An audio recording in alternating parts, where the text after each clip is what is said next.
Welcome back to my another mini vlog. আজকে ছিল অষ্টমী, তো অষ্টমীর দিন তো আমি বেশ চম্পাক সেজে একদম ব্ল্যাক ক্যাট হয়ে বেরিয়ে গিয়েছিলাম। আজকে কোথাও তেমন ঘুরতে যাইনি, তবে আজকে রেডি হয়ে একটু বাইরে খাওয়া দাওয়ার প্ল্যান হয়েছিল। তো আমরা চলে গিয়েছিলাম আমাদের ফেভারিট একে গ্রিন ধাবাতে। তো সেখানে গিয়ে লাইটিংটা খুব ভালো লাগছিলো বলে সবার একটু ফটো তুলে দিলাম, নিজের কয়েকটা ভিডিও ক্লিপস নিলাম, নিজের ফটো তুললাম। আর এখানকার খাওয়া দাওয়া তো কিছু বলারই নেই। এটা ছিল আমার আজকের আউটফিট। আমি আজকে জিন্স টপ পরেছিলাম আর একদম সুন্দরভাবে রেডি হয়েছিলাম। ঘেমে পুরো অবস্থা শেষ, কারণ ভীষণ গরম ছিল আজকে, একদমই ভালো লাগছিল না আমার। তো এসে দেখলাম যে আমাদের স্টার্টার দিয়ে দিয়েছে। স্টার্টারে নিয়েছিলাম চিকেন পকোড়া আর পেঁয়াজি। স্টার্টার খেতে খেতে দেখলাম এখানে ছোট্ট মেয়াওটা চলে এসেছে গন্ধ পেয়ে।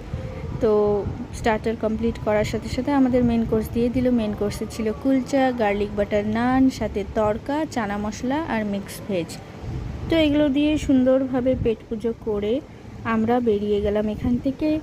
বেরিয়ে যাওয়ার পর দেখতেই পাচ্ছ অনেকটাই রাত হয়ে গিয়েছিল, তখন প্রায় 10টা সাড়ে 10টা মতন বাজে। খুব সুন্দর লাইটিং করেছে, পুজো স্পেশাল।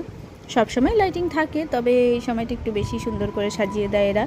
তো এখান থেকে ভাবলাম একটু পাড়ার প্যান্ডেলটায় ঘুরে আসি। তো আমি, মা আর বুনু চলে গিয়েছিলাম আমাদের পাড়ার প্যান্ডেলে গিয়ে সেখানকার লাইটিংও ভালো লেগে গেছে, তাই এখানেও কয়েকটা ভিডিও ক্লিপস নিয়ে নিলাম। তারপর চলে গেলাম সোজা বাড়িতে, কারণ আমি ভীষণ টায়ার্ড হয়ে গিয়েছিলাম, একদম ভালো লাগছিল না। তো ভাবলাম এখন ব্যাস দিনটা এখানেই শেষ করা যাক। আর ভালো লাগছে না গাইস, গুড নাইট। আজকের জন্য ছিল এটুকুই। ওকে, বাই।